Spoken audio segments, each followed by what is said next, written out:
Levi. Nagsimula ng labanan na Edmondo at Richelle.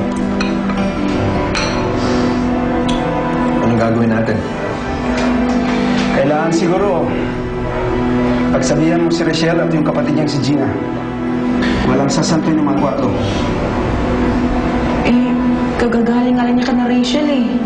Nagsapakan pa nga sila ng asawa nito. Balikan mo si Richelle. Tawagan mo.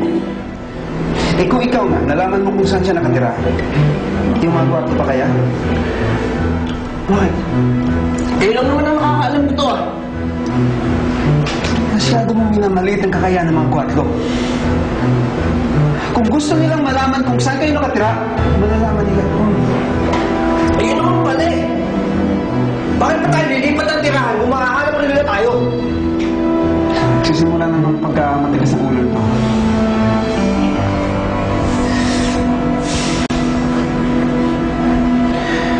O sige. Gagawin ko bukas. Bakit ang galing ng ulo mo? Nag-away sila na Rachel dahil sa anak nila.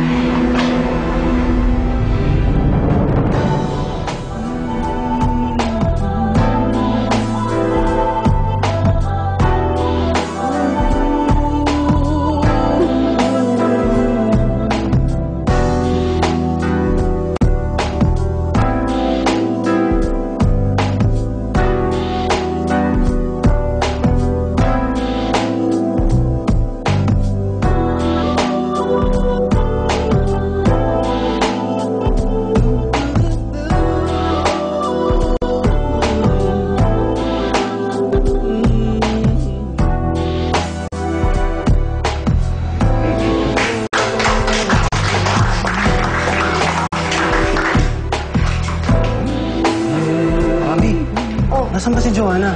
Lumabas, kausap si Levi sa telepono, malamang tungkol na naman kay Rachel. Ano? Akala ko ba iniwanan niya na yun? May customer kasi hinahanap siya eh. Babalik din yun. Alam mo naman, hindi makapagtiis, tawag ng pag-ibig. Sabihin mo na lang sa customer niya na magantay ng papaganda lang. Sige. Ay. Hanapan mo ako customer ah. Oo, sige.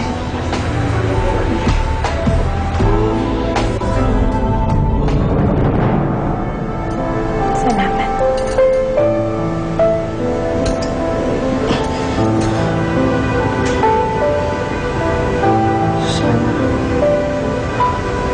Sana mahalin mo rin ako.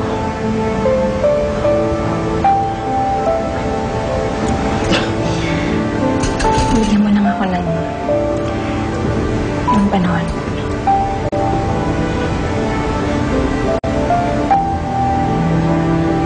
Makakapaghintayin naman ako eh. Magugulpi ka ulit ni Levi. Hindi nang kailangan para mahalin mo ako. Tawagan mo siya. Papabugbog ulit ako.